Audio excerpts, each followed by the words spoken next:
Welcome to the Envy.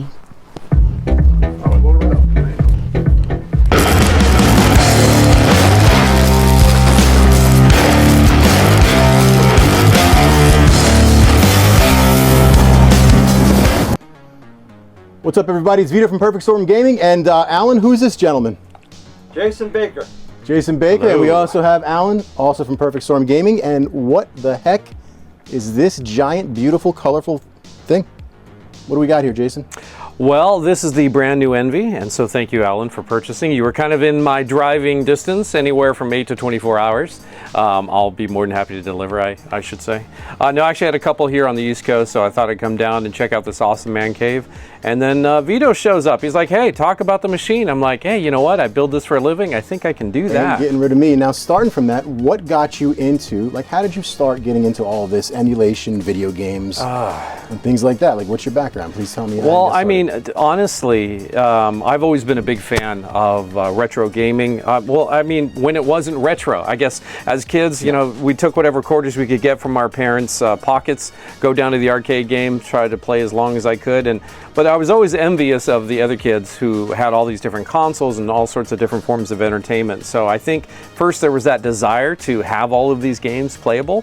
And basically at one point during COVID, I actually purchased an arcade cabinet, waited 9 months for its delivery, and then when it got there, it didn't work.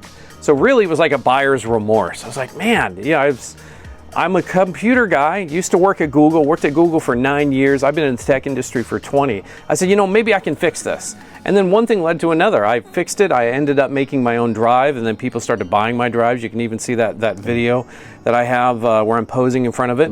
And then what I started getting into is the fact that I saw a lot of builders, they're carpenters, but they're not software people. I'm like, you know what? The experience is the software. Otherwise, it's just simply furniture. Yeah, it's a piece of wood with a computer hooked up to it, and you're making it work. What's called plug and play. Yeah, and you know, and so I said, you know, the problem with the business of arcade builders is the fact I never felt I actually got what I paid for.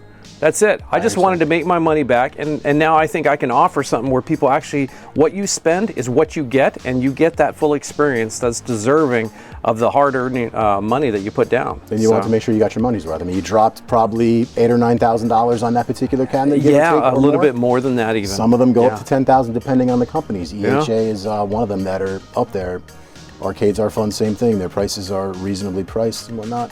You come in price point wise, you have one cabinet you're doing, right? You're not doing multiple level cabinets? Or well, right now I do the Envy, which comes in fully loaded at $8,500. But I think the strategy would be to offer customers some add-ons that maybe they can start with a lower price and then maybe add on some of these really rich features. Because this is the kitchen sink. I mean, there's not much more I think you could want out of a machine like this, but there might be some things you might want to take away so that way you can kind of lower that entry point. And this one is the top of the line model, and the screen, some might notice the screen is very vibrant, very colorful, and the reason for that is Alan decided to go with, what'd you go with? C2 or C4 actually. Yeah. OLED, right? OLED. So this is an OLED, which the colors, especially, I'm not sure how well it picks up on the camera, but when I'm sitting over there on the chair, I was going, wow, these colors are very bright, and you were playing a PS3 game and we were going, holy shit. Yeah.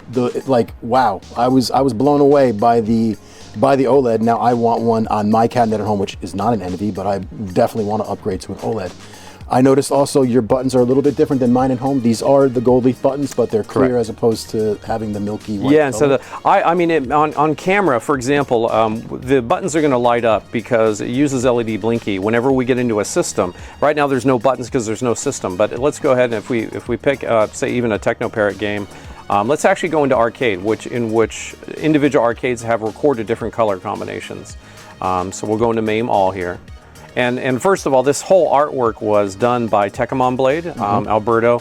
Does some amazing artwork. In fact, he did everything. All of the individual categories are color-coded specific to the systems and whatnot. Matter of fact, whenever that particular gentleman posts his marquees and his themes, people go nuts and try to contact him to get them. Yeah, I'm one of them because I think Alberto, you do a great job. I've told you this personally.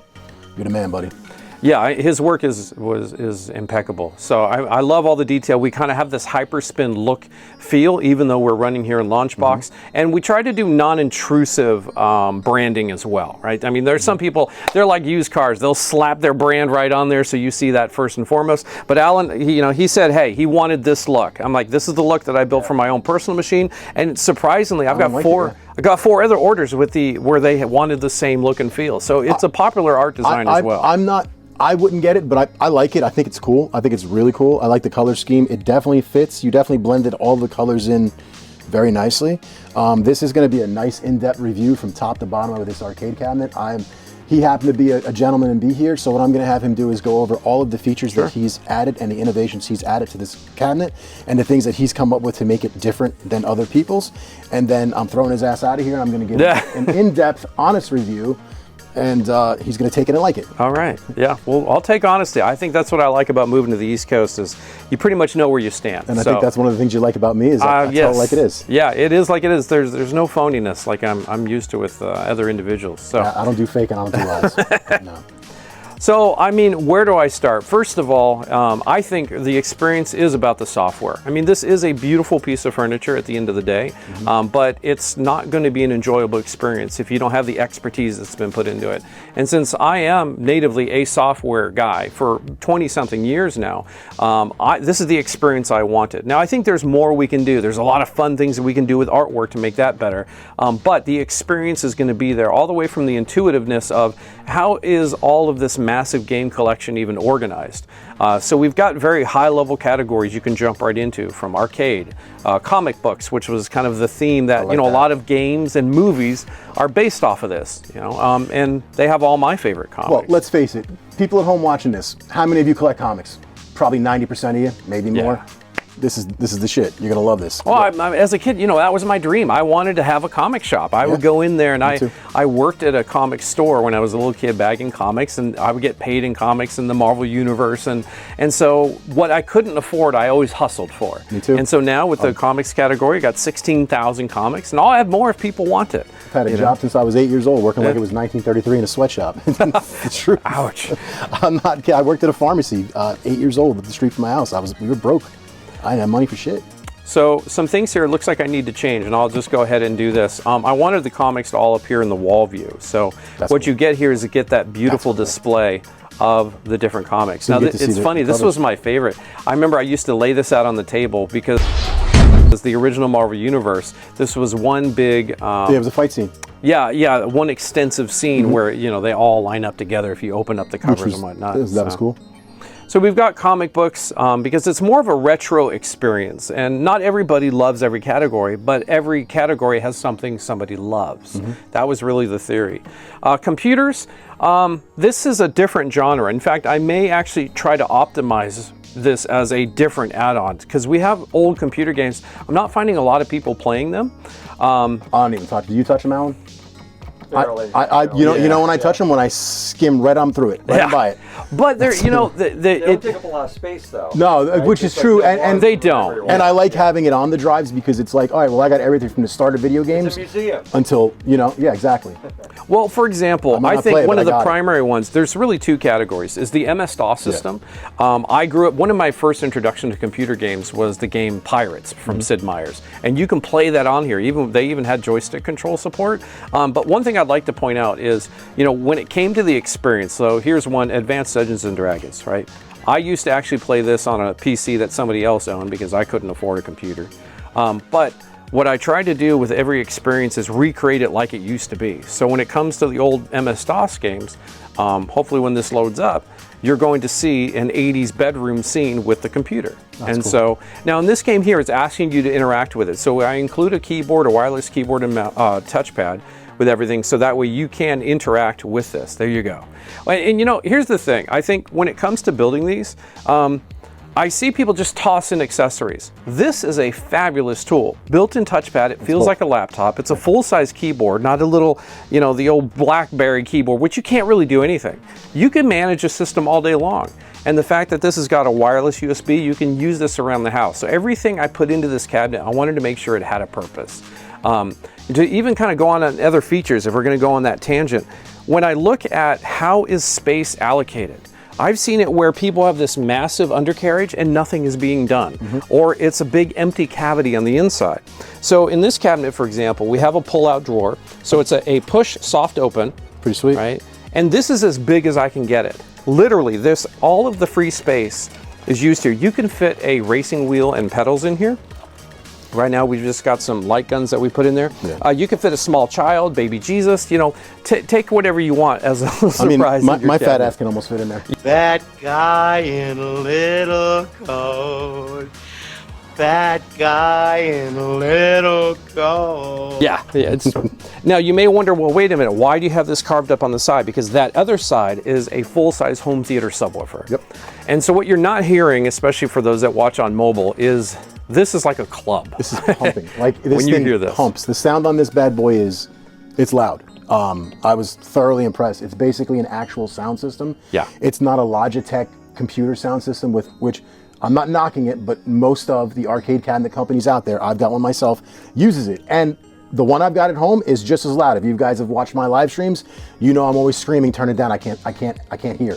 You heard it. My ears are bleeding. Yeah. This goes 11 times 2. You know what I mean? For the reference of this goes to 11. So this is super, super loud, which is outstanding. Well, and the thing is I was like, well, this is an entertainment device. You may not always want to interact with it directly. So the thing is investing in quality sound, front-facing speakers.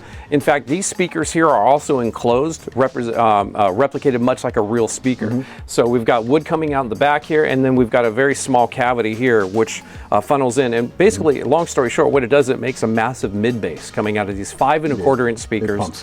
100-watt amplifiers, 150-watt home theater subwoofer as well. Nice. And so, you know, part of the experience is not only the visual, but the ease of use, but then of course the entertainment value. So not only do you have reading material, but one of my favorites is just to sit here with the jukebox. And of course you can kind of pick your genre. So let's just say you're an 80s kid, and you can go in here, and we're not going to do any copyright stuff, but you can go ahead and load up the jukebox. You've got an amazing sound system. The other thing is if you can connect to the sound system via Bluetooth and then stream from your stereo. So the TV or nothing needs to be on. So that's always on independently of one another. Yeah, that's pretty cool. Now, another thing which I haven't released yet, but I'm going to make a video. What I'm seeing is with the jukeboxes, we're all kind of using the same collection. And so let's go ahead and start this up. I've actually made a jukebox creator, which what it does is it will dynamically create all of these individual titles that you're seeing here. It will capture the song name and the artist, and it will create all of the different jukebox tags out of your own playlist.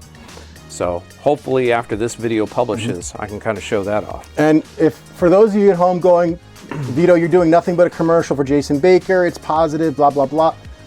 I don't know the ins and outs of this machine. This machine literally just arrived here 5-6 hours ago. Yeah. Neither does Alan. So the reason I'm having this gentleman do it is because he's built it, he's developed it, he's put out together how everything works. I wouldn't even begin to know how to explain it. I'm here to review it. This is after he explains what these features are, then Alan and I are going to go through like worker bees and just show you this entire cabinet from top to bottom. I appreciate the platform just to kind of explain what it does, right? Well, So we've been friends for going on 2 years now. Yeah. You've been awesome to me. You know, I always try to help my friends. I'm very pro friend. You help me, I help you. And who wouldn't want to review this? I mean, if you're a content creator and you're probably sitting at home going, how come that jerk off, he only has 2,000 subscribers? How come he gets to do this? Well, Alan shelled out money for it. Yeah, he was he nice paid the enough money. to let me. I thank you, Alan, and thank you especially to Alan's wonderful wife and family who are allowing us to be here on a Saturday night when, you know, they should be upstairs enjoying time together. So thank you very much, Alan. I appreciate you, man. Pleasure. You know, I gotta say, Alan, you really spent some extra coin because some of the add-on features here, the upgrade to the OLED television, the aluminum bat top, joystick handles, the add-on drives, and so here I've just recently, in fact, I don't even have the marquee for it or the clear logo. So here we have the GOG, which is the Good Old Games collection.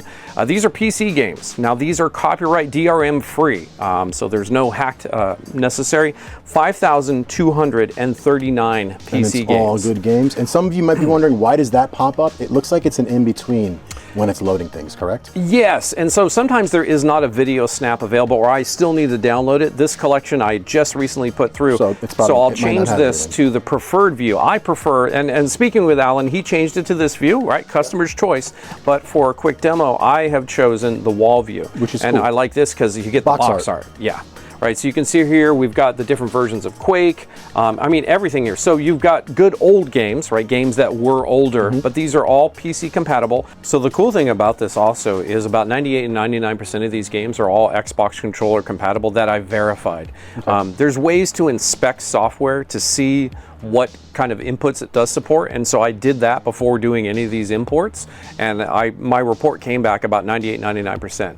Others may actually support it, or they're keyboard only mode, and so I'm just, if Alan finds anything that doesn't work, he just lets me know, and then I can push this through an online updater that I wrote.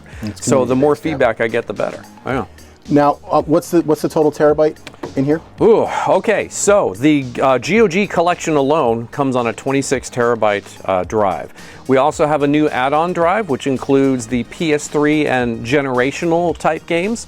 There's 6,000, I'd say there's 6,000 of the kind of competitive games to the PlayStation 3, and it's about 1,700 PlayStation 3 games. Those are also, plus another 460 PC games that are not part of the GOG collection. That's on another 26 terabytes, so we're looking at two 26 terabyte drives. Then there's the primary 16 terabyte drive, which includes everything from all of the arcades you grew up with as a kid, all the way up to Xbox and PlayStation 2. So doing the math, is that 52 terabytes for the add-on drives plus the 16. And there's honestly not too much more I can do. I am thinking of a fourth potential add-on drive. But you know, unlimited power, baby. As long as Bank Allen is open, I'm you know, I'll make some withdrawals. The Bank of Allen? Yeah, the Bank of Allen. He's gonna make plenty deposits. Yeah, I'll you know, I mean, because there's a lot of customer demands, and I'm trying to meet it. That's why I'm anxious to see, you know, even what you don't like about it. What can I do to improve? Because let me kind of give you the history of where I came up with some of these things. First of all, I like LED trackballs. I think it really looks really nice. I don't really kind of like the solid trackballs, but the fact that I made the software work with anything that is a trackball. You're going to play Marble Madness, you're going to play Centipede, it's going to work. I have upscaled some of the arcade games. You know, let's just take some nuggets. So Jason, what is you've been making these for a little while, but you've completely redesigned a bunch of things. You've added a few new things. You've added things like the Stream Deck. So please, let's go over that. What is the things you've added from the top of this? Okay. Say, you know, because you went over the drawer, so that's new. The first thing, again, is about real estate, right? So when we have our 28-inch marquee here, we have room here on the left and right for speakers. And now these are 5 1/4-inch speakers. Now, speakers. Getting above that, you can probably go up to 6-inch, but we're really kind of running out of space here. And 5 1/4-inch, you get some really great mid bass, because you know, the larger the speaker is, the more deeper bass you're going to get. But mid bass to me is always really important because it's the hardest to reproduce. So we have that. We've got a dedicated amplifier. The subwoofer is also self-powered and self-amplified, so it's not relying on that. These are each 100 watts each. We've got an integrated power button right here. Yep. Right? So you put that up top because of everyone who has these usually has children. Yes. And kids like to mash buttons, and even adults. It's not an arcade button. You know, it's like you're playing the piano. You're like, and you oops. Now the game stopped. Yeah, we're not hiding the power anywhere or anything like that. The big thing for me was a digital volume button. So right up here, you'll note it's aluminum brushed. You just simply turn the knob to go on and off, and if you press it, it will instantly mute. So go ahead and you can crank it up. Just to show you. Yeah, and then you can press the button to instantly mute it. So this is hardwired directly to the PC. So we're not using Bluetooth or other unreliable technologies. You're not going to lose the volume knob because it's external. I do see people with that. It just didn't seem to make sense. I'm kind of a believer, like, I don't think my air conditioning controls in my car should be digital. I want a knob that I don't look, and I can take care of it. On, off, up, down. Yes, I don't want digital nonsense. And then I see here your...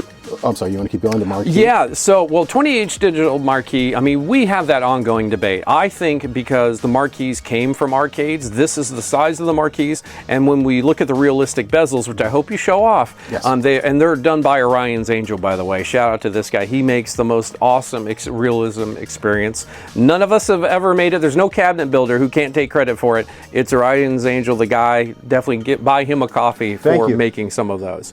But this digital bezel lines up perfectly with his artwork, kind of really recreating that cabinet experience. What does he mean by that, you're asking? Yes. So let's go here into, let's go into MAME. and we can kind of pick any variety of titles. Yeah, just any game. Sure. I think his collection is probably up to about 300 or so. So let's take a look at, say, Street Fighter. So what he means by that, like we were saying, is as you see here, what he's got here, he's got the cabinet edge, as you see, represented in the artwork. Not that he's done that, but whoever did the artwork. Orion's Angel. Orion's Angel. So he's got that on both sides, and then he's got a cabinet on the left and a cabinet on the right. So it feels like you're in the arcade. I understand completely. My always argument was, this is a 50-inch screen. I want most of the real estate. I don't want my game played on here. Otherwise, what's the point of getting a 50-inch screen? To me, it's kind of silly. But I understand it. It looks great. I just prefer the way my marquee looks, how it's the entire picture, and to me it just adds a lot, but I wouldn't complain if I had one of these. Oh. Well, no, and here would be my rebuttal is the fact that the arcade cabinet represents the physical arcade. All the bonus items that we're getting with today's PC games, high-end consoles, we can make our own marquees that are full size. They're all upscaled to 4K. But because we can't upscale these older games, right, we do need to shrink them down so that way they look a quality that I think is bearable so it doesn't look on a stretched. 50-inch screen TV. It doesn't look off. Balance of both worlds for sure. And the other thing with the Stream Deck is all the admin buttons, right? I mean, it's getting kind of silly as to how many Swiss Army knife admin buttons that people are putting on their control panels. It's ugly, it makes more buttons, more costly, and then there's just more to learn, and it's not intuitive. So with the Stream Deck, now we can bring this to the future. It doesn't matter what comes out, I can now make dynamic menus depending on what the game is, what the platform is, and give you all the features that you didn't know without having to look at the manual. So like, notice here we can save the state, we can load the state, so we can do all sorts of really cool games. I can even pause. So you notice here the insert coin is no longer blinking, and I can go ahead and unpause the game. So essentially, instead of using analog controls, we can use a digital control that you can program to be anything you want. You can set different macros, you can set it how you want it, just like you would any other Steam Deck. The other thing I noticed that you did is you added all 4 players with the full 8-button layout. Yes. A lot of people call this the Scantron layout. I don't know if you're referring to it as that. That's another Yes, it is. YouTuber. So this is the Scantron layout. Our boys, shout out to Scantron at home. Alexa, turn on the game room.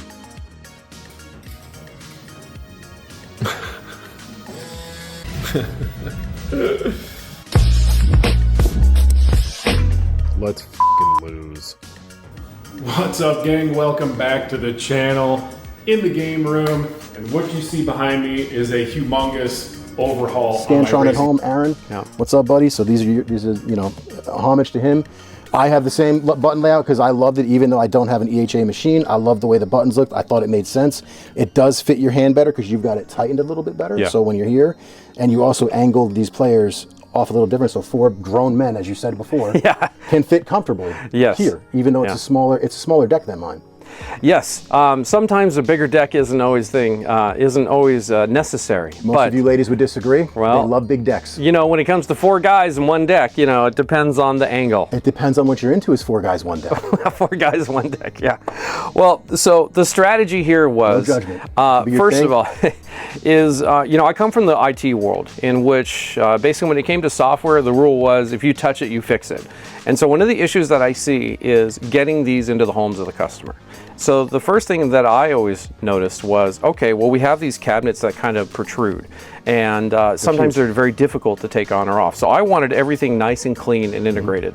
The other thing is especially for the build process, when I put the control panel inside here, I can now have one continuous set of T-molding. And hopefully that's going to build into the future more opportunities that I can do when you have one continuous set. When you start to break up where the T-molding is and the look and feel, you can't create, say, you know, integrated LEDs, which I'd like to experiment with, but so far I've been having some struggles. But at least, you know, I have that foundation here. Plus, the entire width from the back to the front is 31¼ inches. So this can fit through most any normal standard door. Size door, which I didn't believe till you showed me to pick. Does it fit through that one? Yes, it will fit through here. And how does it fit? Well, the fact we also have 4 interlocking caster wheels. So it will lock them from going forward or backward or even twisting. But once we unlock all of this, we can dance with this machine if we want to. And just to reiterate, that is fitting through the door with the control panel still on, not taking it off. And you did make a way for this to come on and off without worrying about wires. It's called a Meet Me panel, right? Yes, yeah. And so I actually take this from the old telco days.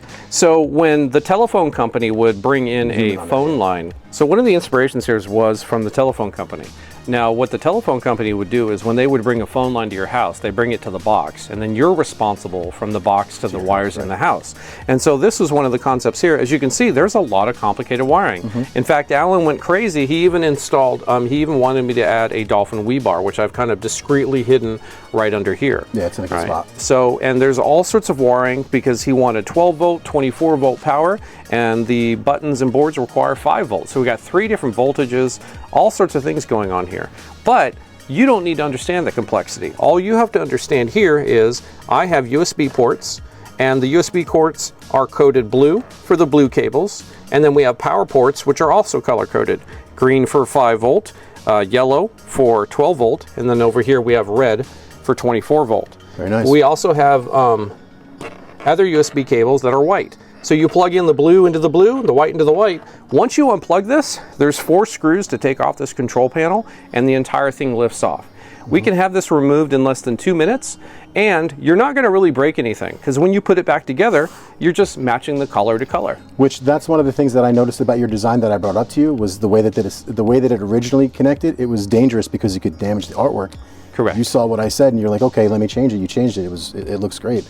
This is very neat, very tight. You've also got 2 4 to 8 way servo switchers, right, for the joysticks? Yeah, so this board here will automatically switch the motors for player 1 and player 2 from 8 to 4 way and back and forth. Right, and you only have it on player 1 and player 2 because player 3 and player 4 has not had any game with a 4 to 8 way. No, the one thing I've seen was a PC game remake of Pac-Man Battle Royale. Yeah. So if you want to float your boat, go ahead. But yeah, all of the traditional games were always 2-player that were 4-way. Right. So it's more about being practical and not having to add additional hardware. We've also integrated pinball buttons. So you can see. Yeah, did I leave something out? Yeah, there's some. Oh yeah, so this is color white, so we'll plug it into white. And then there's another one too. And this is blue, so, and I think there's another blue here, yeah. Just a so thing, it's literally plug and play. For colorblind people, you might want to label the cable. Yeah, I usually ask my customers if they are, so that way I'll take a different approach, and I'll use a printout that will give them verbal names, but because there's so much that can intimidate a customer. Right now, I just keep it for colors if they can work with. So colors. These are the pinball flipper buttons. Here? You'll see they're very ergonomically, feels very good. You can rest the palm of your hand on here like you would a real pinball machine and still access to pinballs. So everything here has been designed specifically for ergonomics. You'll notice here I can't get any closer to this bezel. The little crumb trap, as I like to call it, you'll see other companies will have a massive crumb trap in which stuff can fall in there, and if you ever did lift your thing, you might snap or break something. Or they'll just put some cheesy plastic over it to cover the gap, right? Now I notice you also have numerous different styles of LEDs. Yeah. Which is pretty innovative because it's one of the arguments that I always have. I tried to get Retro Shooter. I said, you guys need to make your guns interchangeable using either your setup or Gun for Our setup, so that way you can just take your guns and put them on your machine.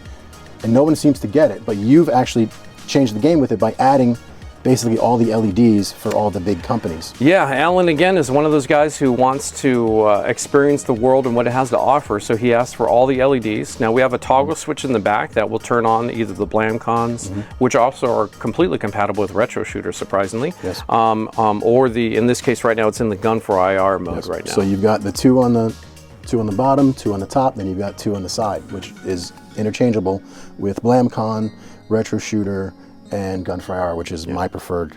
And some of the others on the market which use either the crosshairs or the 2 up, 2 down, like the X Gunners and whatnot. So all that's accounted for. And will this light bar work with aim tracks if you wanted to go that route?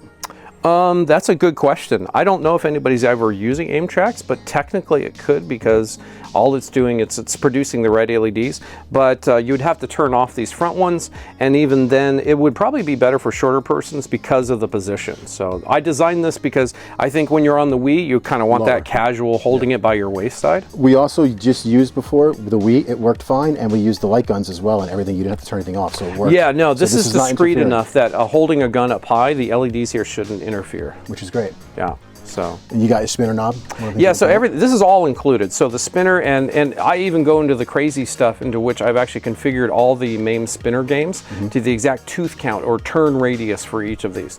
So an example would be Ivan Off-Road. If you remember, that's a game you could just spin that wheel real quick and take a sharp turn, but you might need the accuracy of something like an Arkanoid. So you made it, yes, that's the other thing we noticed. When Alan was playing Arkanoid, he said, He remembers playing it on our Arcades Are Fun machine, and it was more loose. When he played it on this one, it felt right, like it was dialed in at the right amount of. The Arkanoid I used to play at Pizza Hut in 1987. Yeah, it felt right. Your muscle memory should kick in, right? And that is my whole thing is what I always think sets me apart is I'm obsessed with this. This is not something I exploited as a business. I'm somebody who is obsessed with this, who turned it into a business. Because like I said, I just want people to get their money's worth. And that was simply because it was the most important thing ever, which a lot of these arcade creators are not. He was a customer. Yeah. So he's looking at it from a different light, the light of a customer, which is the light Alan and I look at, which is sometimes when we bring this stuff up to some of these designers, they look at us like we're crazy. Why would you want to do that? A, I'm paying you for it, and B, I'm a customer. This is what I want. Like, this is the experience I want to have. That's the thing that's awesome about Jasen Baker. He'll try to make that happen for you. Yeah, and that's also why, especially what really got me was the kick panel area.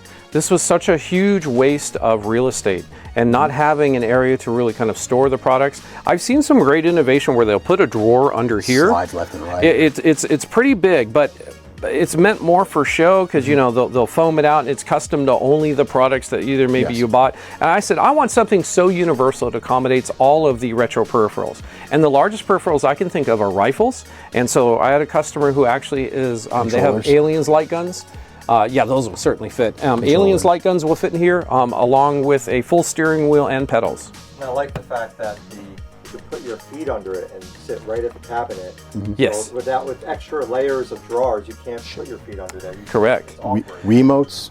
And this will fit all standard bar stools. I raised this as tall as I could get it because I think the knee room, especially at our age, is more comfortable. What you may not also notice is the angle here. This is a very comfortable angle ergonomically to work with. A lot of the other vendors are probably almost 5 to 6 degrees of slope. This is a minimal, like 1.5 degree of slope. No, this feels good. Just barely, and especially when you're sitting down. So when you're sitting down, it gets even worse. Well, standing up, you can imagine if your wrists are bent like this, it's not comfortable. Well, not only that, I'm 6 feet tall, Alan's 6 feet tall, you're 6'2". Yeah. I notice on my cabinet it is lower and it's less comfortable for me. That's why I usually sit on a stool, or to be honest with you, I just sit back on my couch with the controller because I like to chill and sit back and play the game.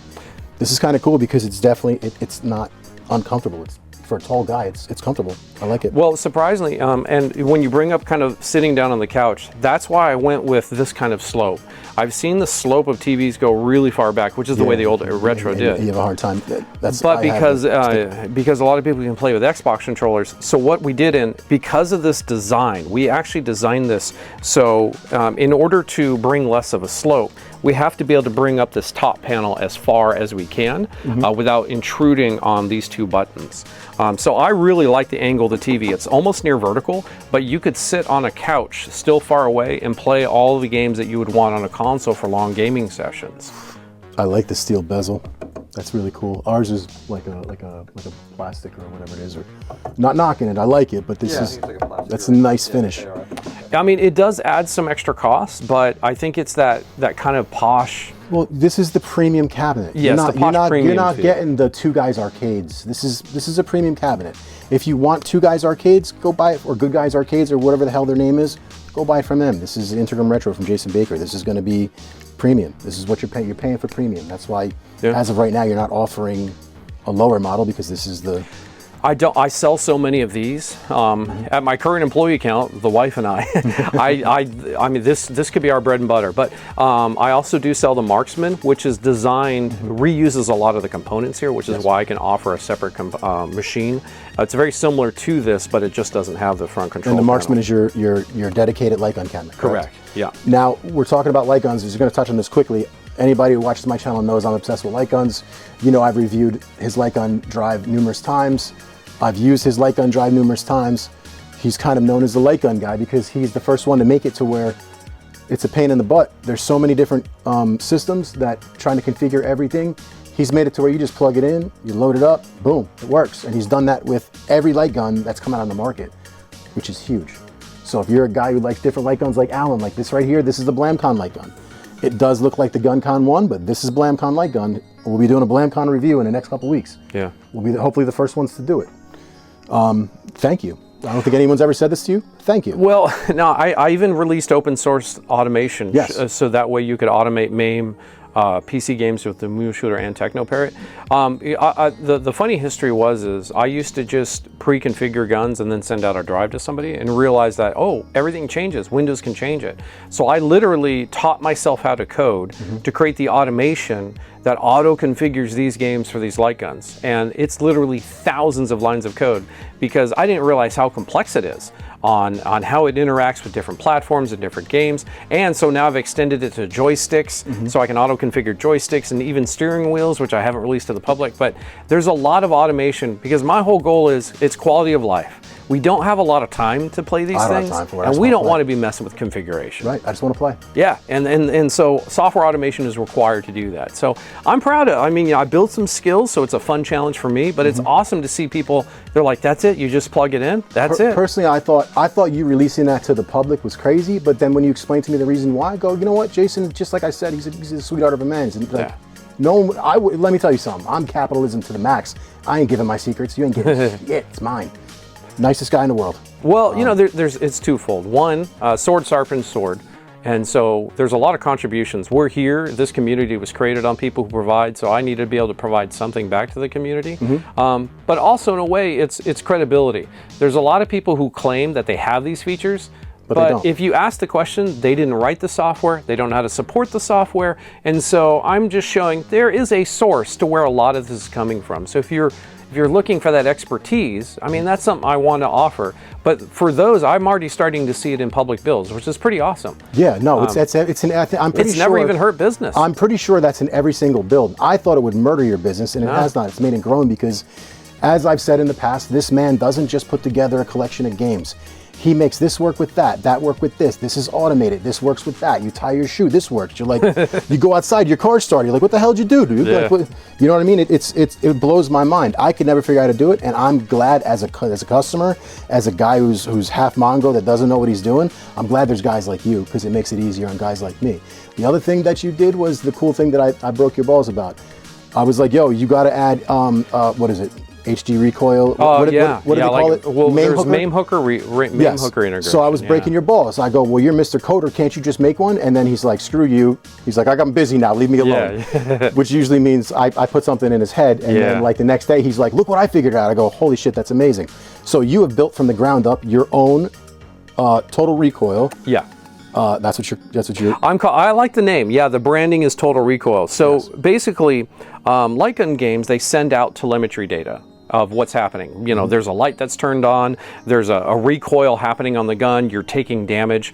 And so the problem with most light guns today is you could be pulling the trigger and there's a recoil, but you're out of bullets. Right. So there's no physical feedback to the user that something is different about the game. And for those of you who've been home, we've all know you're having a couple of drinks, you're having a blast with your friends, you're breaking balls. You didn't realize you've been pointing at the top left corner the whole game. And you've been at a game and your friend's been saving the day. Jason's made it to where now, hey, stupid, pay attention. Your gun's not vibrating. You got a problem. Yeah, I mean, now, and to take, you said, well, can you make the lights blink? I'm like, really? I was already expecting you to be impressed that I wrote this software that can do that. And you're like, make the lights blink. Better. Yeah. Make it better. So now I have the damn lights blinking. Right, so thank you. I made it so there's even patterns. So we can create a color pattern when you receive damage. We can even, if you want to just go full eye candy, we can have the patterns while you're firing the gun. Which is pretty sweet. Yeah, you were doing before. Did you figure out how to make the marquees blink too? I've read about it. That's next. Yeah, you're welcome. Well, it's not just about that. It's limited right now to one platform, and Total Recoil covers about 10 different platforms. So if I'm going to do it, I want to create a method that does it for it all. So I can't use the method that's out there right now because I'm not about to just copy somebody else's method. I need to start something that works across the board. So Total Recoil, has it been completely finished? You're still working on it? You're still pushing some things? I mean, I know I've been testing with you. I still got a lot more to help you with. Everybody's been testing with you. All of the guys in your Facebook group have been helping you out. Yes, I'm impressed. I really am. From a technology standpoint, it's completely ready to go. It works with all. There's probably about just under 100 games right now, but there's a few platforms I want to add it to. So I've just recently rewrote the PlayStation 2 emulation software, just a small portion of it, to work with Total Recoil. So it's actually kind of it's just a small update that I've made to make it work with my software. So you get the full feedback on that. So next I want to move on to will be Dolphin. and then PlayStation 1 feedback. We already have it for Technoparrot and PC games. So we're going to expand on that. Then I want to do more with the LED buttons. Right now I only did it for just a few color patterns, but I want to kind of improve things just for the experience. But I think I think it's definitely ready to go. But in my mind, I don't want to say it's done because I love the project, right? So it's always fun to continue to innovate. Is your updater on here? It is on here, yes. And there's a caveat because not everything needs to be updated. So what I'm doing is the updater for the light gun drive, for example, can update anything on the light gun drive. But here it will be only new categories because there are just some categories they're not making anymore. Right? Well, let's face it, how long would it take if 100 people decided to update their 64 terabyte drive? Yeah, that would be all on the same day. Yeah. It would be, and it'd be kind of useless, right? So what you could do is you can go through and you could pick on the light gun drive anyway. You can go through and pick what you want. You'll, I believe I've showed it on my video, and if not, I'll be doing another one soon. I'm actually going to be comparing your drive to Chris Coolmans. I told you this. Okay. Which is cool. It's He's not like who has the bigger, it's just, I constantly get asked in the comments, why this one? Why that one? What's different here? What's different there? So you're going to win either way. Yeah, it's as simple as that. Either drive is good. Oh, yeah. So, but anyway, back to this. So you've made it innovative to where you can update select categories. So like the other day you just added 2 new games and you added, you updated a couple emulators and you updated something in MAME. So I went through and I grabbed all 3, came back through, they were all done. I double checked to see if they were there, they were. The cool thing is if it happens to miss something, which has happened to me, you can then go back into the system, find what you missed and get just that. So you're not stuck getting the full update or everything in the drive. You're updating just what you need, which is awesome. Yeah, there was really twofold. One, what if something happened to your system? And then when you think about, whoa, what has happened, you can at least diagnose it. This game doesn't work. Okay, go ahead and force update that game. Yeah, and then it will reload that game as it was.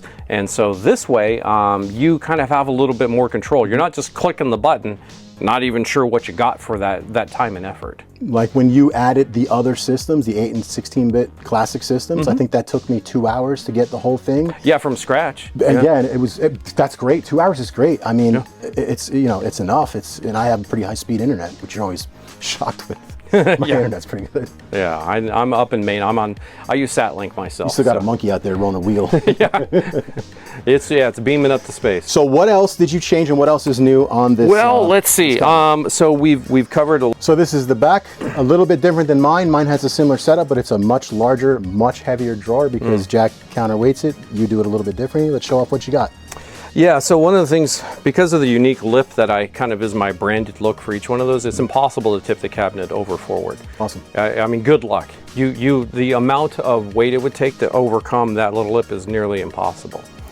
So in this case here, when it comes to the cabinet itself, one of the thoughts was customer service. If the customer needs to service it, if something came loose in shipping, add something to it. If they know anything about computers or stuff, I need this future-proof, so it's accessible. You get a guy like me, anybody who knows my thing, I'm always adding things to the cabinet, always improving things, customizing. I just can't help myself. Well, a lot of people will screw things down so much that, if you start taking screws in and out, you'll never be able to put them back in because of the type of quality of wood that they're using. Right. You only get a couple tries, and then that hole is no longer valid. And you're not using particle board, you're using actual plywood. This is plywood, yeah. Plywood with a melamine coating here.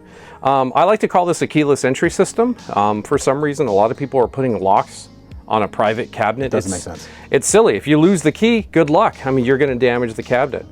So what I did here is we're using it's a European button lock system. So basically there are buttons on top and bottom here, and all you have to do is just simply pull and lift. And that's it. I got it. Got it? And so now this gives you very easy management access to everything. Yeah, the edges can be a little sharp because of the precision cut of the wood. Yeah, I just found out. Yeah, so I've good. did a lot of cuts on that. Yeah, I do recommend if you have gloves with that. So in this case here, now you have management to everything. Now, of course, this is a little bit more of a spaghetti it's a little bit more of a spaghetti mess because of all the add-ons, the additional LEDs and stuff. This is pretty neat to me. But compared to mine, it's pretty neat, and that's my own. And so everything in here, it's all traceable. There are people who I see, they put so much zip ties and whatnot that you could potentially damage just trying to get it all undone. But you'll see here, some of the things I take into consideration is I'm using a name brand power supply, power strip here. So I got the Blamcon power strip, so you can turn on the power here. We use what I like to call a pigtail connection. So this way the power again is separate from the outside. There are some vendors that just simply run a power cord through the cabinet, which you can trip over and cause internal damage as well. Emotional. And then here I use a 3D printed drive cage. So this way, if we want to create solutions that have multiple drives, we can just simply create a new design that will mount up more of them. There's also 3D printed holders here for the power supply. So if this cabinet were turned upside down even, it would still survive. And then of course, other components such as the amplifier there on the right. Now, I see yours is a broken down PC, which is great. You don't have a lot of sawdust in here, which I've seen in some cabinets where there's, which is my fear, which is why I always preferred a closed case PC. But if it's going to be like this, nice, neat, and clean with no sawdust, I'm okay with an open PC. I appreciate that, because there's no reason to put a box in a box, right? I mean, you're a firefighter. Yeah. I mean, if you have an item that's generating heat and you put it into another enclosure that can't exhaust that heat, it's kind of silly. So working at Google, we don't put our servers in boxes. They were actually literally on trays, butted up right to cooling systems. So both of these are exhaust fans, along with the active cooling, which is blowing all of the hot air from the CPU directly out of the cabinet. Yep, you're blowing it from here out to these two fans, which is pretty smart. Yeah. Now, the other thing is, again, is accessibility. I don't want you to have to do anything destructive to manage this. You can actually remove this panel from the locks here on the side and get you more unfettered access to the speakers and to the marquee if you wanted to. So those are very easily removable. And then down here at the bottom, we have another locking mechanism again. Lift and pull. Just go ahead and move my hand around it because it's powered on.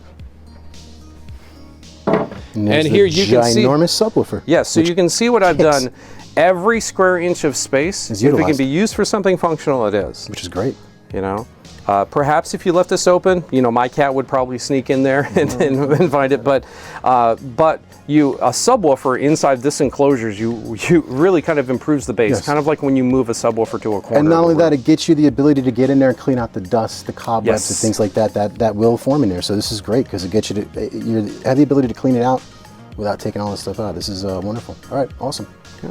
So now I'm good to the portion where I throw you out of here, and him and I are going to go over the cabinet. So thank you so much. Thank you very much for allowing me to review Alan's cabinet. Thank you, Alan, for allowing me to thank review you, the Alan. cabinet. I like this. I like this support. This is very nice, and you've made access to all of the parts you're going to need, like the HDMI cables and stuff like that. Yeah, the hard part, honestly, is so we create a template that covers all the different kinds of VESA mounts. So you can see these are just simply templates because sometimes they're 200 millimeters, sometimes they're 300 millimeter in a square. Sometimes I think this is a 6 by 600. Each year the TVs are changing, so depending on what I have, we kind of have to change that. Yep. And it's always kind of a chaser, like where are they going to put the HDMI? And you have access to it, so that's great. And you've made ports, which is something that I wish that I had, but I don't, because there's a bunch of ports in this general area that I can't access that I would like to. Yeah, that's why I also put, because this panel is also removable, so if you ever had to take out the computer, you could easily do that. Yep. It's because I don't want to have to come out and do it myself. Right. Let's just say that. But Jason, thank you so much. Absolutely. It's a wonderful cabinet. Yeah. Beautiful, thank you. Enjoy, Alan. Scram, kid. Get out of here, kid. What's up, everybody? We are Perfect Storm Gaming, and this is our portion of the review for the Integrum Retro. As you guys just saw a second ago, we had Jason go over all the features. So we are going to touch base on everything, go over everything, and Alan wants to show you a bunch of stuff that he loves. Awesome. Go ahead, buddy. All right, so starting with the outside of the cabinet, really like the steel bezel here. Again, smaller marquee. I do like that. Does look good. But it looks good. Very clear. Again, it kind of lines up when you put those bezels on the MAME cabs. Looks really good. Within the speakers here, really good, I think, car audio quality speakers with a subwoofer that's car audio. The molding is really good, nice, clean, kind of glossy molding here. Oh, yeah, the T molding is very nice, actually. It's like very flush. Now with the acrylic, it has like a glossy acrylic. Control panel, yep. The other arcades I've had, for example, like Arcades of Fun, it had like this matte finish. And I do like the matte finish. I like the gloss too. I would say Jack does a little bit better job on the on the acrylic here. The graphics. He puts like the molding here kind of fits over the acrylic here, but I'd probably say Jasen gets it like an 85, 87 on a score, and maybe Jack gets ARF gets like a 95. Both really good, but just different. Nice. You can see here just looking on the bottom here, a pretty low clearance. Very nice. Pretty low Very clearance. nice. You see that, Mike? Yes, very low. Yeah. There's probably like a ½ inch. That's enough to kind of clear a carpet and whatnot, but that's a little bit lower than other traditional cabs. It's like it's floating over. Exactly. Yeah, it's nice. It's like a floating cab. Yeah, it's nice. Yep. Like in a roll or like a hump or like a carpet. Yeah. Yeah. So it has that. Moving over here on the control panel, it doesn't. You're not touching directly when you're playing. You're not touching directly the control panel acrylic. Excuse me, or control panel. Artwork. Yeah, the artwork of the vinyl. It has an acrylic panel over it. Yes. I do have to get used to it. I like it. It's easily wipeable, but you have this like acrylic kind of protector over it. Just like EHA does. Yeah, exactly. I went with the control bats. These are anodized aluminum. Very nice. These are Sanwas. Now these are, as I understand, Sanwas either are fixed or spin, and you can almost, I believe, you could kind of fix the spin to a fixed bat. So I think that might be something I consider later. But really high quality, matches the colors of the bats, match the kind of colors of the control deck. So it's a nice integration of the bats with the actual control deck. For sure, yeah. The buttons here, these are RGB gold leaf. These are a little bit different than what you see normally in ARFs or an ARF's cab. ARF went with kind of a solid kind of white there. Outside ring, yeah. Outside ring. Here it's like a clear, and the internals are a white. It does look good when it's all lit up and you kind of dim the lights. It does, and it's growing on me a little Yeah. bit. It just seems. I'm not going to say cheap because I know they're super expensive buttons, and I'm not going to say that they're. It just gives the appearance of cheap, and it's because I'm not used to it. So they threw me off a little bit just because it doesn't. It seems to throw the light this way and this way, but not so much. You'll notice it when it's on. It doesn't really hover here as compared to mine, and I'll show the comparison of my buttons at home in the edit and these. I like them. They would definitely have to grow on me. It's probably because I'm used to hours on ARF, exactly. and that's it. And the other thing that I don't like, I'm not a fan of this of the acrylic. Yeah. I'm just not, and I don't like the screw holes. I'm glad he didn't put screws in. Yeah. Because it's happened to me at work. I did it today. I ripped my finger open yesterday at work. Yeah. On a screw because it had a burr, and that's the only thing that I'm worried about when Yeah. you see screw holes is you slice your wrist open. It'll be like you try to commit suicide. Speaking of screw holes, I've seen some cabs, you've probably seen it, guys, like where there's like lots of screws over all the different areas. I don't like that. And this is screwless. I like the screwless top. Screwless is nice. Yeah. Really nice roller, smooth. Yeah, for sure. Just feel It's that. a nice trackball, yeah. Yeah. Mine's definitely, I guess it just might be mine. I'm not sure how yours was. Yeah. But mine has gotten a little stiff. I probably have Yeah. to You clean have to open it. up and clean it. But I don't really use it much, but still. Yeah. It doesn't matter, dust. It- But yeah, it's in a it's the basement. same one, right? That's the Same one. yeah. Yeah. Okay. Ultimar. What is this, Mike? What kind? Ultimar spinner, same yeah, thing. same spinner. Nice. Yep. We'll talk about the integration with the software, in a bit. Anything else to point out about the control? Oh, yeah. Stream Deck. Stream Deck. Go ahead. Vito. That is, the Stream Deck is new. It's not something that we have, but it is something he's going to add, right? Yeah, ARF's got definitely be getting it, yeah. But Jason's got it now, and it's got a bunch of buttons you can assign, as Jason said in the previously. You can assign different buttons. You can program it to what you want. It's pretty cool. It's pretty versatile. I'd have to get used. Go ahead and program your lights in your room if you wanted to do it.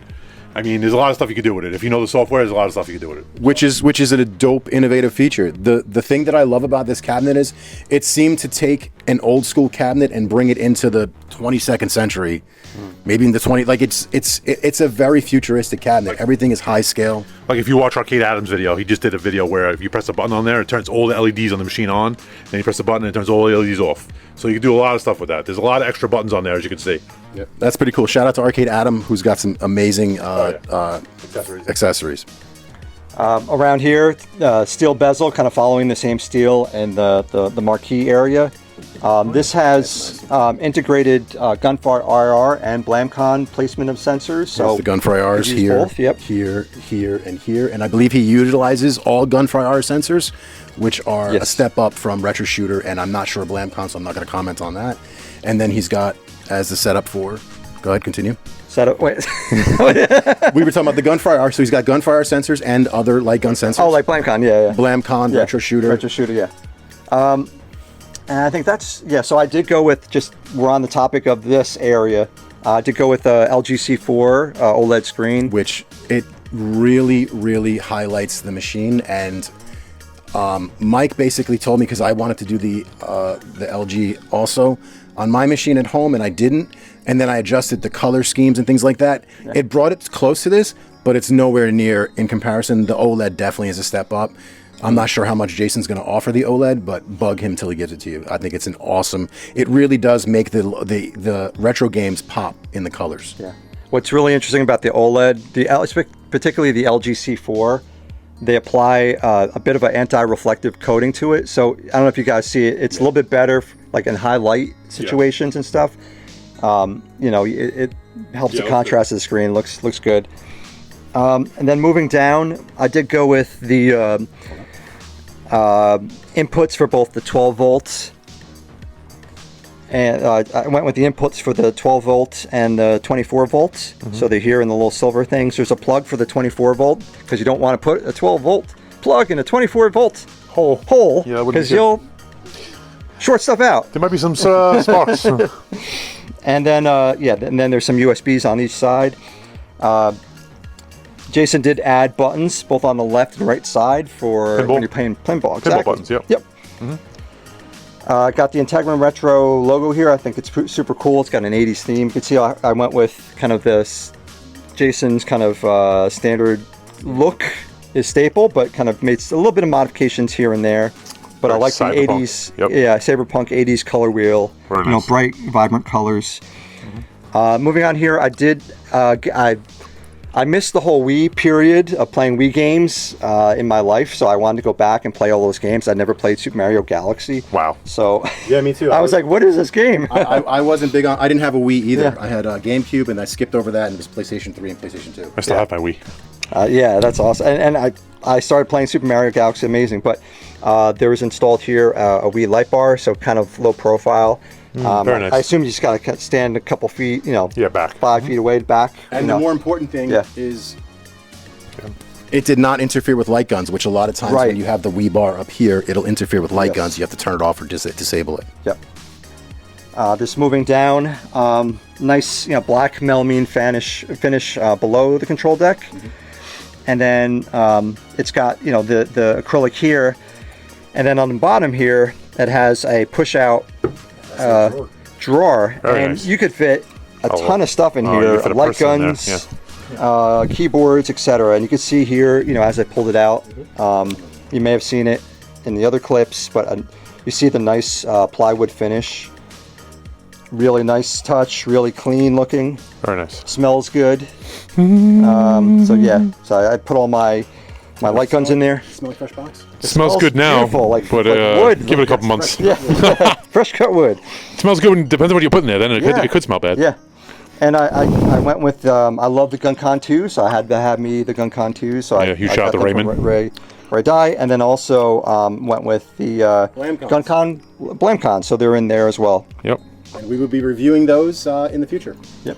Looking at the top part here on the left, I really like it. That is a nice the volume music level. volume, metal fixed. That is nice. Really nice. Oh, yeah, I like that. It's very nice. Because it's a real sound system. And you can have it, if it's too loud, if it's cranking and cranking and cranking, you can instantly just push it. Yep. Oh, if you push it, it turns it off. Very Push to interesting. mute. Yep. Very nice. Exactly. And then on the left here is power on, power off. So basically when you power on the machine, you turn the screen on first. Okay. And then you press this little button, it powers on. Very nice. And then it loads directly into Big Box. Okay. And then when you power off, you exit Big Box. So you get to the main desktop screen. And then you hit the power off. And shut it down. Let it go. And then lastly, you power down the screen. Okay, very nice. That's kind of the order of things. Okay, cool. And then you do it in reverse to turn it on. Yeah. Exactly. Very nice. So it's like a power button. This way you don't have to lift the panel up and all that nonsense. Okay. Yeah, that's good. And the terabyte in drive is what? In total? Yeah. Is 26 about 26 plus 68 terabytes. So 68 terabyte drive. Yeah. It's covering. It covers everything from the start of video games, literally from the dawn of video 70s. games, until PlayStation 3. PlayStation 3, and lots then of like some PC. newer generational stuff, bunch of PC stuff, etc. With next gen newer systems that we can't name, and and with future to and improvement and room to expand. Yep. Then looking at the control panel, I'm just gonna one thing too. Instead, like some Open the other way. arcade cabinets open this way, this actually opens this way, but you gotta watch Because that OLED. because you can't hit the control bats on the screen, so that's one thing to be careful of. But you see all the beauty of the wiring by Jason and Andrea. Actually, Andrea did the wiring. And I see that there are 8-way and 4-way switchable joysticks on player 1 and 2. Very nice. Correct. Not on 3 and 4. Yeah, no, why would you need it? 3 and 4 don't need it, yeah. That's good for games like Pac-Man, things like that. Very nice. And you'll see everything is nicely kind of fixed and screwed in there on the bottom. And then there's that famous Meet Me panel, where Meet Me basically panel. this entire deck could easily come off. Just color coordinated inputs, and then just disconnect the wires here. Very nice. You unscrew maybe 4 screws, 2 on the one side, 2 on the other, and then carefully take it off. Oh, behave. So one thing about the control bats here, again, these are Control genre sticks. anodized. They do have a little bit of a twist. So when depending on how you play, you feel a little bit of a twist during the gameplay. Oh, I so don't like getting being used to twisted that. like that. So some control decks actually it's fixed, and I think with the Sanwas there's a way to actually fix that so it doesn't twist around. Could you show me how to Put twist it something on again? to look at it. Twist my knob. Twist and shake. Oh, baby, those don't feel nice. But they feel cool to the touch too, They do right? feel nice, yes, because the it's aluminum, metal. the aluminum does feel exactly. nice, yes. The only thing, the only drawback that I don't like is that it seems there's got to be a way to lock it in place. There is. But I'm not sure how to Yeah. do it. Anyway. So there Yeah. seems to Do some be investigation. a little bit of sorry. Here we go. There's just a little bit of like I don't like that because I can imagine it getting real intense playing Mortal Kombat or Street Fighter and we're talking shit to each other and the next thing you know, It whoops. comes off. Yeah. You know what I mean? Right through the OLED. That's Yeah. my only Yeah. complaint. Yeah, exactly. That's my only complaint. Yeah. Another thing that I spoke to my boy, I want to point out these buttons. Jason is calling it the Scantron 5K layout. Yes. So my boy Scantron pointed out the other thing that he doesn't like is the trackball. He's a big Golden Tee guy. He's a big bowling guy. He likes trackball games. Me, I don't the way. give a crap about trackball games. I'd probably never play Golden Tee ever. I know people just had faint spells at home. Centipede. But I'm not a Golden Tee guy. So throwing my hand into the screen is not an issue for me. But I get it. It is the control deck is smaller, which is great, but it is shallow, and you will smash the shit out of that OLED, and you don't want to do that. So that's my point. only other complaint. Oh, yeah. Good point. Yeah, it's pretty close. Yeah, because I mean, dude, when you're drinking and you're having no, fun, Kids. kids right into the OLED, and Yeah. I'm sure it doesn't take much to go Yep. to a $1,000 TV. So that's my only other complaint about Right. that. Yeah, that's not how far. But Again- the reason you do that, though, is so it fits in doorways. You know what I'm saying? Like, Correct. it's got to be Exactly. narrow. Well, he has it so it fits in a doorway with the thing still on, which is Yeah. great. But, you know, listen, we want to do honest reviews here. We don't want to give him a cookie coat, candy glossed over review just because we're friends with him. I'm going to tell him exactly what I don't like about it and what I love about it. Yeah. Which was more, we do like more than we don't. So Yeah. And speaking of just the overall depth, I believe it's 31 inches deep, which Yep. again gets through the standard doorway, and that just I really like that because I could put it could roll it one pretty much place, anywhere. put it in the Yeah. other. There's all options. I could take it out for a party where You don't others have to could take the fit. control Oh yeah, Really maneuverable. I bet Jason Baker couldn't get it in my house still. I bet him $10,000. Bring it by, buddy. To chop it up or You can't get it in my door. I promise you. It's good because it does, his wheels that he puts on here are high-end wheel. I'm sorry. The wheels that he put on here are high-end on the bottom that roll very nicely over everything from what we saw yesterday. It's very easy to push around. Whereas mine at home, it's probably 50 to 70 pounds heavier than this and harder to push by yourself. So the wheels he put on here are nice, free-flowing wheels. They're great. So it is easy for him to remove, to push this from door to door, and he can do it without taking the control panel off, which is great. Not that it's a pain in the butt, but it's easy. Now you just push it around. You have to unplug this, unplug that, forget to plug this in. So it's cool. Very true. So in terms of the internals, the hardware, again, we talked about the speakers. We talked about the subwoofer. It does have a really nice amplifier. What's really neat about this, I've never seen this before in a cabinet. You can actually transmit via Bluetooth while everything is off to the amplifier, so you can play your songs through the system.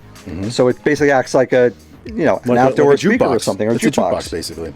which is really neat. One of the things that you can also do with this, with the sound system that you have, is one of the things that my kids love to do at home with me and mine. My kids love to put Netflix on it, and they watch it like it's. My kids will get popcorn, we'll sit down on the couch, and we'll watch it like we're in a movie theater without being in a movie theater. So it's pretty cool. And I can only imagine how the sound system sounds on movies with this. Like watching Star Wars, May the 4th be with you, by the way. Watching Star Wars on this in surround sound, holy crap. Yeah, definitely. Then other internal hardware. It's got a 4060 graphics card. It's got a 32 gigabytes of RAM. I can't recall the motherboard. Doesn't matter. Talked It's a about motherboard. It's a motherboard. Doesn't really about the matter. hard drive. So it's got some good internals. It's got a nice, colorful little. Let's just say it runs. Fan. It has more than enough to run everything on here. Yeah. Let's just What say do you call that, Mike? It's the fan with the colors. Oh, it's got that RGB fan? RGB. Yeah. Yeah, it's got an RGB fan. Not in that the you're ever back. gonna see it. No, exactly. But it looks pretty when you But it's go nice. back and look at it. Yeah. But it's got a bunch of fans and stuff like that, so that's good. One complaint. I expected this to have LED lights in the back to light up the back of the cabinet. Not knocking it, but we have it on ours. Well, we have it on the ground. But how his V pin lit up in the video for the V pin that we did, it really set the tone for the room when we were playing. It's pretty cool. Arcade Fun has it on top now too. Arcade Fun has it on top now, and it's something that's or Alan can add extra at the end, so it's not me kicking Jason's back. I just think it would. Fun has it here now. Here. Which is cool. Underneath. That's a cool spot for it. That's a cool spot for it. Is So it synchronized to the music or something? Do whatever you want. 'Cause that would be Synchronize it, or cool. You could do just. All right. I mean, you could get a set of lights off Amazon. That'd be super easy. Yeah. But yeah, it would be a cool feature to add if you wanted, like if somebody wanted it, you know. Very simple. Yeah, very simple for Jason to add or yourself. Because sometimes some people aren't really like tech savvy. So Now, Alan, the one thing that I forgot to ask Jason is, are you aware of what the warranty is for this? What does he cover? What does he not cover? I am not. Okay, so I'll call him and I'll add it in the video. Yeah, thank you. you're breaking your board, pal. It's yours now. Once it's out of my house, I don't know nothing. It may fit in every door, but if you break Yeah. something, it's on your own, pal.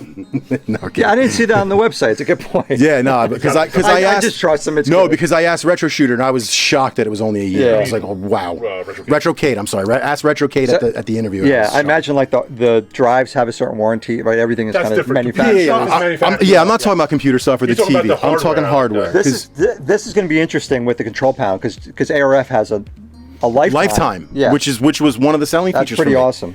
Lifetime warranty on all the buttons and sticks Everything. is godlike. Amazing, yeah. Godlike. But usually every manufacturer, like stuff like this, like the TV has its own warranty through whoever you got it from, like LG would Right, be the of course. warranty for that. Yep. The marquee, same thing. Like the computer, whatever the computer manufacturer's warranties are, that's what you're covered for that. Because computers could break whenever they want to break, but it doesn't matter. It'll be Yes. brand new.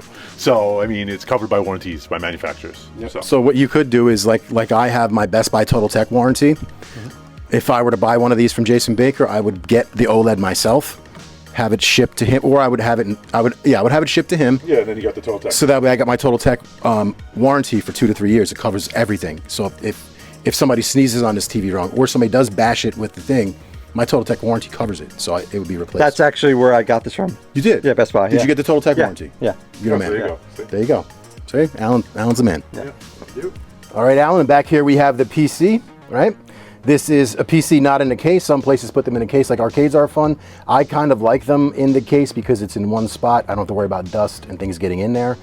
However, Jason uses plywood. He doesn't use the pressed wood, which causes constant particles, constantly sheds inside the cabinet. So that's one of the great things. He's using real wood with melamine gloss finish, which leads to less than nothing as far as inside.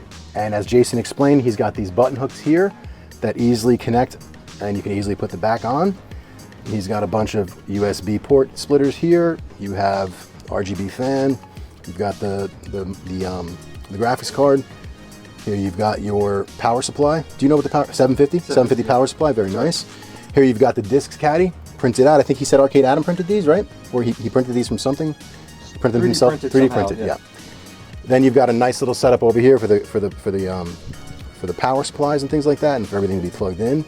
If I were you, I would personally add some power strips in here, some high-end power strips, because everything in here is high-end. So I personally would put a couple more things in here just because I can't help myself. I like to add to things. And then I like what he did also, which is cutting out the access ports to get to all these little things. Yeah. I think that's great. Mine unfortunately doesn't have these. I wish it did, because I had to like piggyback a hookup to put PS5, because I personally would use this for more than just what's on here. I would use it for PS5, Xbox, Switch, things like that, which look great. He cut access ports. Yeah, what I like about here too, everything is fixed and screwed in. You can see that there's no Velcro, it's just there. It's basically, Jason said, that's how it could be shipped. Everything's firmly bolted in. Jason does hand deliver. If you live within X amount of miles from him, he will drive it to your house and hand deliver it like he did here. You get the white glove service. If you're shipping it across the country far away from him, I believe he uses a shipping company. I'm not sure what the details are on that. You can follow up with him on that. We have nothing to do with that.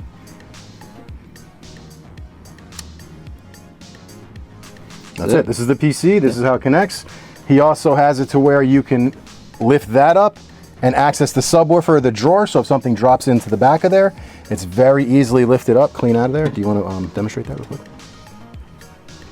Please?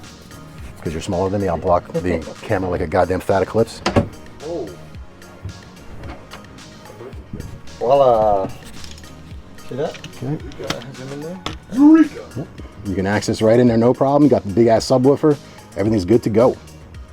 All right. Can you just put that wire in? Absolutely. So that's one of the things that I like. That's one of the things we don't have on the Arcades Are Fun cabinet is an easy way to access the back. I think Jack thinks that, you know, no one, I mean, listen, 9 times out of 10, you're never going in here. Let's be honest. You're never going in here unless you're to fix something. If you're like me and you can't help yourself, you got to add shit, then you'll be going in there every 20 minutes because you're... And Right. it's nice with the button panels. You're not going in there with a drill gun and drilling out screws Yes, and drilling in. Yeah, and adding handles like I had to do. And Mike just said he's had his for 9 years. He's never opened the back panel once. So There you go. not everybody is a mongoloid like me and has to touch things. So don't feel bad. One other thing to point out as well, I do plug. like the plug. Yes. It's not a PC plug that's through a hole. Right. It's actually an integrated kind of external plug. You plug it in and it meets the plug on the other side to the various components. Right. But Mike just said another point which actually makes sense. I didn't think of it. So you want to have this usually as flush against the wall as possible, right?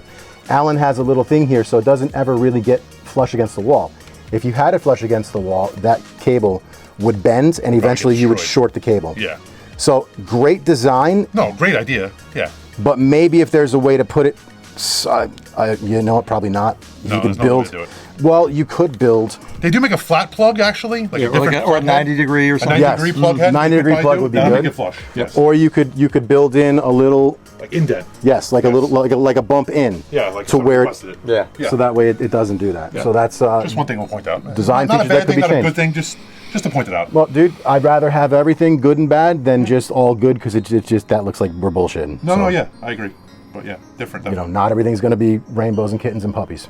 Sometimes it will. Now we're going to do some gameplay. And Alan kicking ass on turtles. I'm going to bring it in a little closer for an over-the-shoulder view.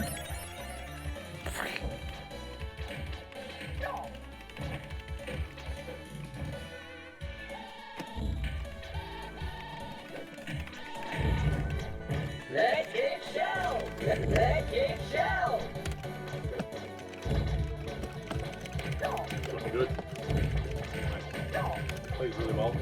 Yo, the control, the joystick is cold. Yeah.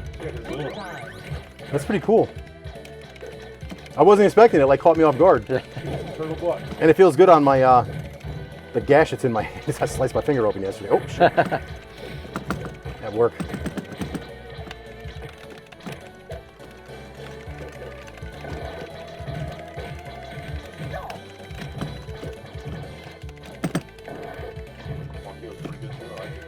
The marquee is very crisp.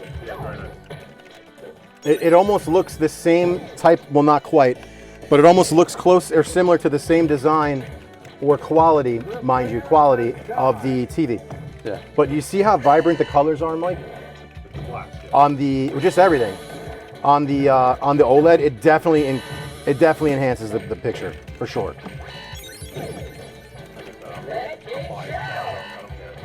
Mike's like, screw you, I don't need an OLED. He's anti-OLED. No, Anti-OLED. look, I'm not knocking it. QLED was nice. Alan had the QLED. It looked far superior than my TV. But again, like I said, after we increased the brightness and everything on mine, it made it, yes, it made a huge difference, but it doesn't look the same. And that's the reason why I wanted to upgrade to the OLED. And again, To a guy that has a 9-year-old cabinet with a Samsung 32 TV. basically you have to wind his cabinet up to start playing. I'll do a review on it. 720p tube TV. Yeah. It's like 1080 somehow. Yeah, okay. 60 hertz. That don't matter. Gang bang. I remember. Put them on a rotisserie, Alan. Remember, Yeah. arcade machines were 480p. Yeah, Still right. TVs. All right. So That was in 1981. Yeah, yeah. It ain't 84, I want it ain't I want 87 better. no more, son. Yeah. I want unlimited power. Better. Unlimited power. I want high end. I don't want the cloudy screen, right? I want all the colors. Yeah. Let's look at this game. Yeah. yeah, buddy. Oh, that's a good one. Oh yeah, a little animation. Oh god, that sucks too. Wait, I gotta get which is which. Oh. Oh, it's block. Okay. Oh my gosh.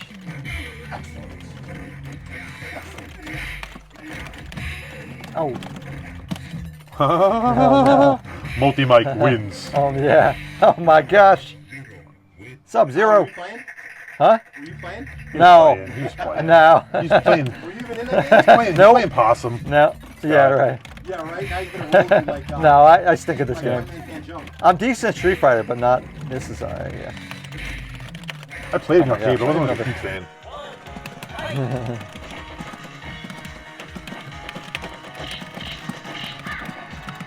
Oh man, yeah. Oh yeah.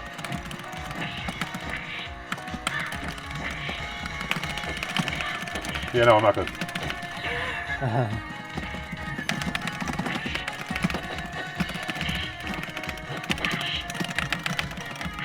Uh-oh. Oh, come on. Uh-oh. I was pressing this button. Dang it. Uh-oh. Got half a health. It's got half a health. Oh, jeez. Uh-oh. Is this the old Arcades Are Fun purchase that I put on Amazon? What? No. Because I put this as like a what you should buy if you're buying AR. Oh, yeah, exactly.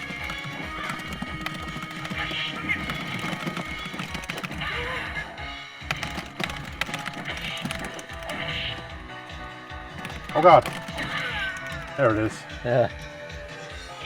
What happened, Mikey? Alan's better at this game than me. You know what my fighting game is, believe it or not? Marvel vs. Capcom. That's my Oh, yeah, that's a good one. Oh, Oh god. I forget blocks back in the game.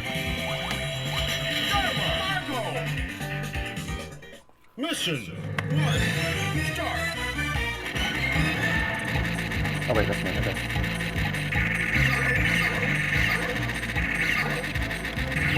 Yeah, buddy, you really feel that sound. Yeah. Oh, come What on. happened? We both got our ass kicked.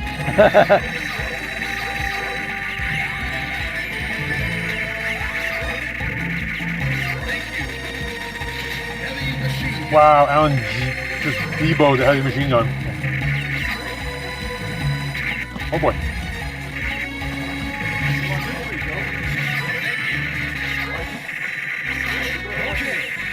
Huh?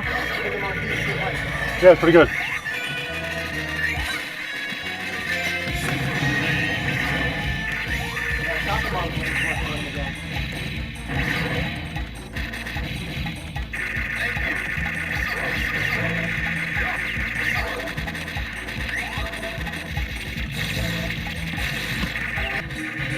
Yeah, that's fair. That's fair.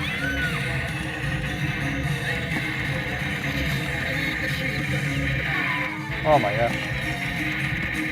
Yeah, you gotta go and and back up, Yeah. and then go back. Yeah. Yeah. okay.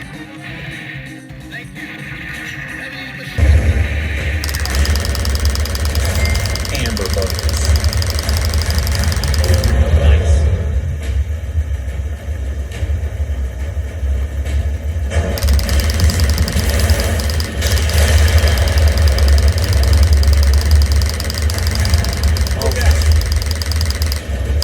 think, Alan? Amazing. Amazing.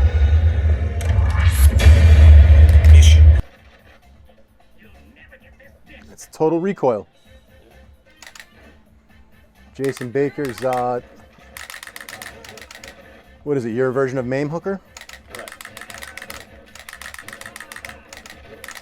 I'm getting double recoil right now, which is a little bug I'll try to fix.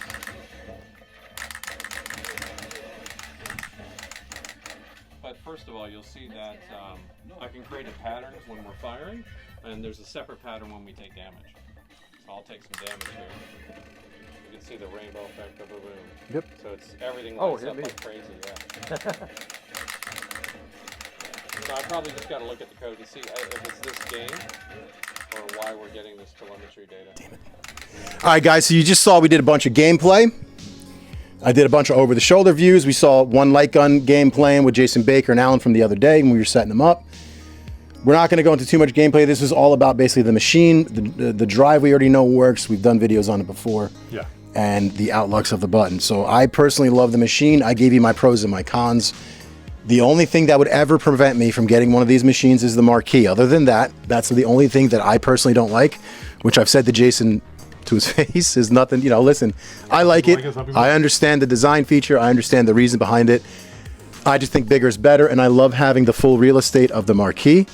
However, if I ended up getting one of these and it didn't get the marquee, who the hell am I to complain? This machine is amazing. It truly is. 11 out of 10 in my opinion. 11 out of 10 as far as the upscale value. The sound system, the buttons are growing on me a little bit more. I love the Stream Deck. And again, it's not a knock on Jack or anything Jack from Arcades Are Fun does. We're reviewing the Envy from Integrum Retro. That's why we're talking about it. 11 out of 10. I think it's a great machine. And don't forget Scantron layout. Shout out to Scantron. Very nice. Very nice. Very nice machine. I like it a lot. Like I said, it's got some pros, some cons, but that's what everything. And I think Jasen did a really good job. A very nice machine. Alan, the man, the myth, the legend, whose machine it is? What do you think? Super impressed. I actually like the speakers out here as I love to play at the control deck, so I'm hearing the sound right in my ear, so appreciate that. It's a blast. I love Integrum Retro and how Jasen integrates, again, his hardware with his software. Works really well, and I agree. Definitely a step up from my perspective. Very, very true. Yeah, so if you like what we just did here, please like and subscribe to the channel. Please give a shout out if you're purchasing one of these and you're doing so because of this video. Please let Jasen know, hey, we're buying this because of the Perfect Storm video, not because of the video Vito did, the video Perfect Storm did. We are Perfect Storm. We're doing this video, we're doing the review. Mikey's doing magic hands. If Jasen Baker ever wants to drop a pedestal off at my house, you know, I wouldn't mind taking it. Very true. And it'll actually fit through the door. I think, like I said, 11 out of 10 for this machine. I think it was great. I think it was very well done. We already touched base on the things that Jasen Baker does differently than most drive makers. Not only is he a drive maker, but clearly he's an arcade cabinet builder. He did a great job. And with that said, my rambling is over. Perfect Storm Gaming out. Alan, thank you very much. Thank you to Alan's lovely wife. Shout out to Alan's lovely wife. Shout out to Mikey. Shout out to Jasen Baker for coming here and doing, delivering it and hanging out with us. Yeah. And thank you very much to his beautiful wife, Andrea, for wiring up the panel and Thank dealing you, Andrea. with, dealing Thank with you. us. Beautiful work. Peace. Peace. See ya. Later.